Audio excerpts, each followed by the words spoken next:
everyone, Kane here, and in this one we're gonna talk about Frontlines. And by Frontlines I mean I've tried out a couple of others like Engineers and Rakan Blades, and yes, I even tried out Engineers, and provide my opinion whether or not which Frontline is better. Maybe just do a scale of like from 1 to 10 which Frontline will be better or not, and for people to more or less understand what kind of races they would be able to play. So, you have to keep in mind that I have to put a disclaimer, right? So, you have to keep in mind that all of these tests will be done with 98 and 99 resistances and a little bit above that. So, the information for you, if you would have these at 89 or 88 or less, is not very much relevant, and you're going to have a lot different results, and I do mean a lot, to the point that these skeletons will be non-existent for you if you have those resistances. So I'm gonna touch on that as well. So again, you keep in mind it's based on resistances, very high resistances, mind you. It's based on formation, a proper burst side, a proper stall side, a lot of artifacts properly buffing. Well, not a lot. I only have like 3 5-star premiums, but proper artifact buffing, proper hero mastery buffing, placements. Again, everything that just connects together, even dragon, and makes the formation still quite competitive. One moment, just have to enter this. So, I have tried out Lich with the Covenant. I don't think I showed it, but you probably noticed. So majority of the formations, or rather the front lines, will already have it. So just to show you, I was already using it before and I reached 4,250. Then I lost a couple of fights, then back to it, then lost a couple of fights, then back to it. And then I think I lost like 3 or 4 fights in a row, and I was just fighting people with a proper build, or all of these, I believe, majority of these fights are just burst versus burst. And as I've said in plenty of videos, some of these cores is, regardless if it's like 3 million core, if the person made a proper formation, and these people do have a high research in terms of heroes like gladiators, mages, rogues. Yeah, pretty much 3 of them should be very, very highly upgraded compared to me, who only has mages tier 15, 16 plus gladiators tier 16. It ends up being such a huge difference that if those people make proper formations, even I can beat them and couldn't beat them before. So those people who have that same core difference but don't have those proper formations, you're still easily able to beat them, even burst versus burst. And that's like sort of the difference. If I face their stall side, I can pass it rather quite easy. If they face my stall side, they can pass it easy. Unfortunately, majority of these replays are literally burst versus burst, so I cannot really show you anything in terms of tanking. However, we can just more or less check one of the replays, which ended up as a draw, because it doesn't really matter in terms of the stall side, but you pretty much have to understand the way that the skeletons are tanking. So we have to use 0.5. So keep in mind, this skeleton squad right here has 0 buffs. 0. Doesn't have artifact, doesn't have prism, doesn't have hero mastery. So as you can see, they have Rakan archers, area damage, right? Some of these skeletons are 20%, some of these are full HP, as well as there are rogues, Nora is hitting them. As you can see, different HP bars. There is Avril, Valerie, everything is going on them. Still different HP bars. There are some skeletons in that middle sometimes appear with a full HP bar still undamaged. Or this skeleton is still from this squad as well. There are some of these full HP. And it doesn't matter, like if that skeleton is not being damaged, regardless of this entire squad killed, they're still gonna take a decent amount of time to kill that skeleton. So 22 seconds passed, a lot of DPS thrown on the skeletons, and look, skeletons are still full HP right here, as I've said. And they still have a lot of DPS out there. Unfortunately, my burst side just derped so friggin' much, they turned without all of the heroes being killed or whatever. So that is gonna be a loss, but this squad, 30 seconds into the match, is still not dead. There are skeletons left alive.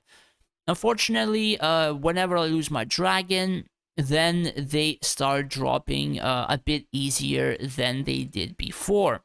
So they still have Avril, they still have Arian, Tisafin, Saizo, Mira does some area damage, as well as Turtle does some damage. She casted Ice Nova. But pretty much, do you see, most of the squad is 20%. One skeleton barely takes damage. Other skeletons here, part of the same squad, full HP. This squad is taking 0 damage due to Covenant, due to resistances, due to another skeleton just being alive elsewhere. So he has 1 minute to clear all of these skeletons. So as you can see, the damage that is landing is on one skeleton or a couple of them. The others are being healed. As well, one skeleton damaged, others healed. Shield procs, one skeleton damaged, others healed. And that is just how it goes, right? With such high resistances that the person isn't even able to do a lot of damage. As well as, again, do keep in mind, all of these skeletons have Astrarian Fati on them, which has like 25 or 35 additional magic resistance and healing. So that's 1, 2, 3, and 4 squads, right? So regardless of what damage they take, they're able to heal. They have Covenant, they will proc a shield. They have high resistances, they're gonna take less damage. And it just goes like that. And it goes on, various HP damages, and nothing exploded. I mean, of course, if you face 20 million cores, everything is gonna be exploded regardless. But if I would be 20 million core, they would be doing the same thing as they are now. So yeah, that is what kind of matters is, again, resistances, proper formation, field, buffs, etc., etc. Now, what for the players who don't have those resistances, right? So I have to do, I guess, how would I put it? 2 tiers, right? So if you don't have proper build, or you're very early in the server, in the realm, and you don't have these above 90 or even like close to 99 as these 2 values right here, this frontline is non-existent. Like non-existent to the point that a single Valerie or Avril Blizzard can just destroy them in seconds. And that's pretty much what they have done to the Skeleton Warriors. However, if you do have these resistances, at this level, I can use Silver Skeletons, right? And I do mean I can use Silver Skeletons and beat people like 4,000, 4,050 dual tower points. Some people 4,100 dual tower points. And that's pretty much how it goes in terms of resistances and skeletons. And this is not like I'm trashing them or saying they're weaker or calling them out or any of the sort. This is the same information that I have received and like was used against in terms of this person when I had like 90 resistances or below on my skeletons. He had the same silver skeletons and I did 0 damage and he just sneezed and my skeleton just died. And that is like the same thing which kind of happens. Regardless of the core, if the person doesn't have proper build, like I guess quite a few people don't from how the dual tower fights go. Because even sometimes I'm able to beat people burst versus burst with higher cores. Sometimes I lose burst versus burst, but still they are not able to clear the stall.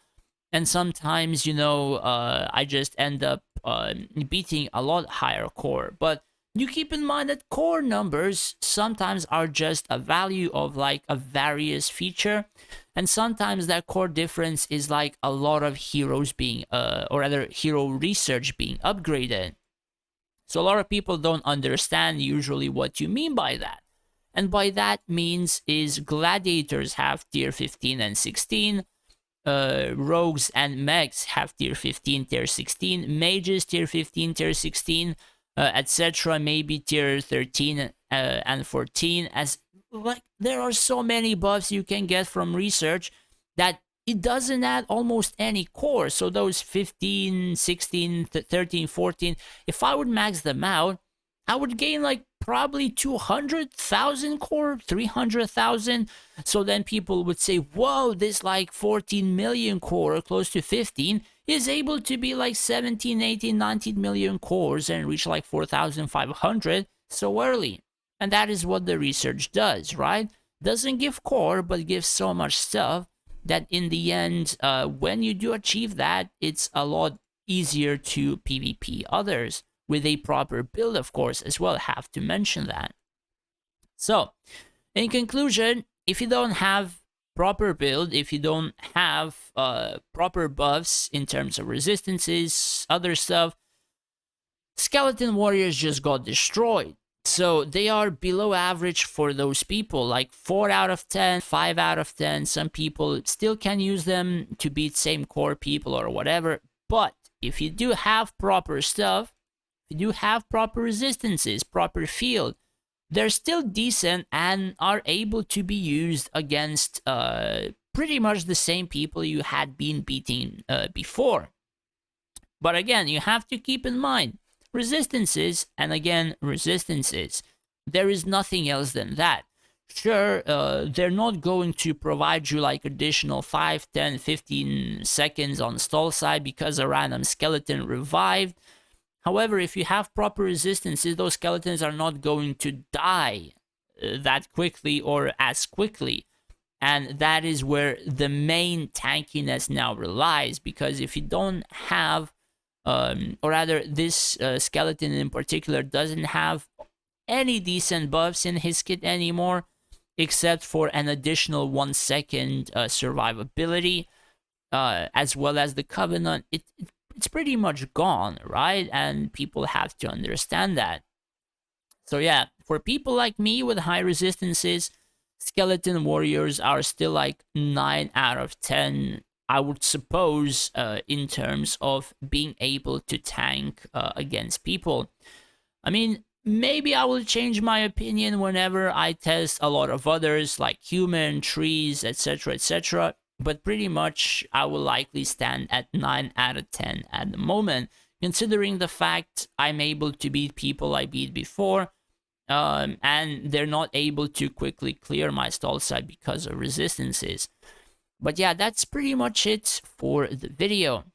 Thanks for watching, as well as if you would wish to support me more than just watching my videos, I have made a Patreon page where you would be able to do that, as well as I would be able to help you out more individually in terms of formations, heroes, build, etc, etc. Also would like to thank my first patron, Scott. Really appreciate for the subscription. Thanks for watching, guys. Take care and stay safe out there.